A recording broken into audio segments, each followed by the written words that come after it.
Welcome to Egg Shorts. I'm Kalen. With me is my father, Brandon. And now we're going to talk the correct way to hold reins. I know this is I don't know why, but this is a debate among people in the equestrian realm. But what's the right way to hold reins on your horse? So they don't fall out of your hands. Yeah, that's kind of how I figure it too. Yeah, it's personal preference, really. I've every possible way that you can hold reins. My Grandpa Wayne, Dad's dad, would ride along, and he would actually he'd have the reins in his hand, and then he would just fold or roll his hand over. And I find myself doing that at times, especially on a finished horse. Once I'm done and I'm just doing neck reining, I'll be riding along and I'll have the reins in my hand. And I'm just turning it over and just riding like that. I've seen other people, put a single finger between the reins. You know, some people hold it like this. Amateurs normally, it's like that just doesn't seem quite right. And then you get people roping reins where you're grabbing it with a couple fingers or the whole hand. I mean, it's whatever's comfortable. I think I'm not hung up on that.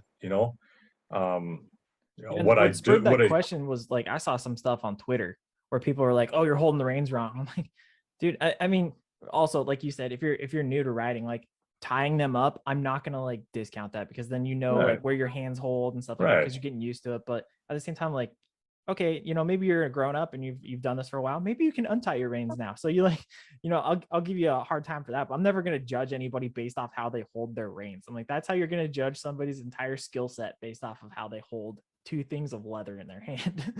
Well, that's that part. That's the holding part.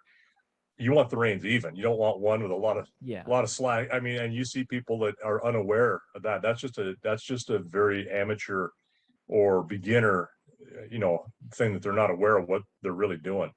But hold how you hold your reins is kind of funny. I mean, my grandpa went riding with us. Oh my goodness, he was 80. I think it was probably one of his last, if not his last ride.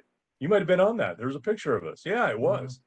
And we're riding along, and I'm on a colt, and I'm just finishing. And typically when I'm training, I'll have the bite instead of the bite all on one side, meaning both reins on one side. I'll have my reins crossed over the neck because I'd ride with such light fingertip control, especially later on. I want that horse to be really responsive to very, very light rein movement. And I have my reins over both sides. And we're riding along, and of course, Grandpa being Grandpa goes, "Kid, why you got your reins on either side of your neck of your horse like that?" I said, "Well, Grandpa, I've kind of picked some things up, and you study other people, and we got into some reining, really to learn how to try to get a better handle on a horse. I mean, just you're always trying to improve, right? Even though you've been doing this for generations, improvement is what it's about." And so I told him, I said, "Well, this is what I'm doing, and I'm riding so light, and a lot of times I'll drop my rein, 90 I'll lose seconds. a rein." I got it. And he says, and I said, "That way I can just reach down and pick it up, and I'm good to go. If I drop that rein with these light hands, trying to keep a light mouth, then I've lost a rein."